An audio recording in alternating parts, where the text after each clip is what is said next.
সবকিছু আসলে একদিকে পয়েন্ট করছিল যে আমাদের আসলে একসঙ্গে কাজ করা উচিত। আমি সমান চেষ্টাই সবসময় করে যাই যে ভালো করার, ডিফারেন্ট কিছু করার। আমরা দিনের পর দিন রিহার্সেল করেছি যতক্ষণ পর্যন্ত না মনে হয়েছে যে আমরা চরিত্রে প্রবেশ করতে পেরেছি।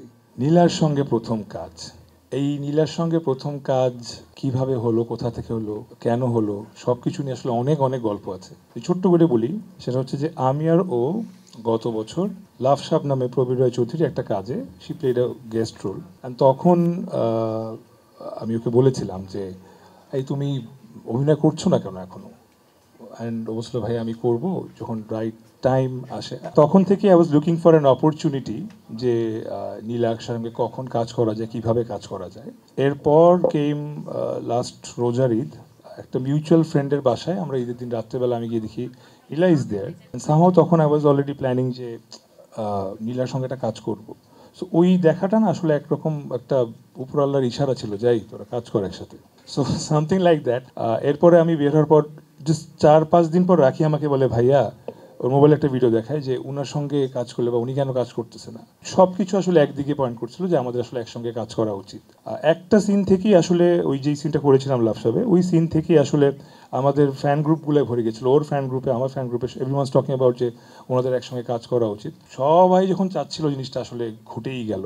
আমার আসলে এখনো বেশি প্ল্যাটফর্মে পদচারণা হয়নি, বাট যে কটাই হয়েছে আমি সমান চেষ্টাই সবসময় করে যাই যে ভালো করার, ডিফারেন্ট কিছু করার। অ্যান্ড এইটার credit completely goes to our producer Sajal ভাই।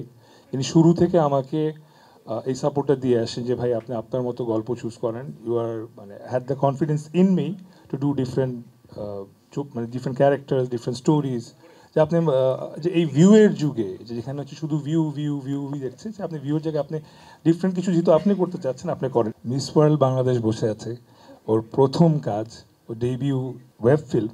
সো এইটা আই থিঙ্ক এটা লুফে নেওয়ার মতোই একটা বিষয়। তারপর তো গল্প আছেই, তারপর অভিনয়, তারপর মিউজিক, তারপর আরও অনেক কিছু অনেক কিছু আছে। সো আমরা প্রত্যাশা রাখি যে দর্শক লুফে নিবে, বাকিটা আসলে সম্পূর্ণ আল্লাহ তালার উপরে। সো যেটা করতে পারি আসলে আমাদের জব এডিট প্যানেল পর্যন্তই ফাইনাল, অভিনেতাদের আমাদের জব আসলে শুটিং পর্যন্তই।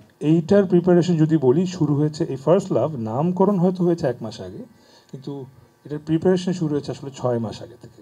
যখন থেকে নীলার আমি একসঙ্গে কফি শপে বসে ঠিক করছিলাম যে আসলে আমরা কীরকম কাজ দিয়ে শুরু করতে চাই। I would like to thank Nila যে এতটা সময় আমাদেরকে এই প্রজেক্টের পিছনে দিয়েছে। আমরা 4-5 দিন এই যে এই ক্লাবেই আমরা নিচে একটা লাউঞ্জে বসে আমরা দিনের পর দিন রিহার্সেল করেছি যতক্ষণ পর্যন্ত না মনে হয়েছে যে আমরা চরিত্রে প্রবেশ করতে পেরেছি।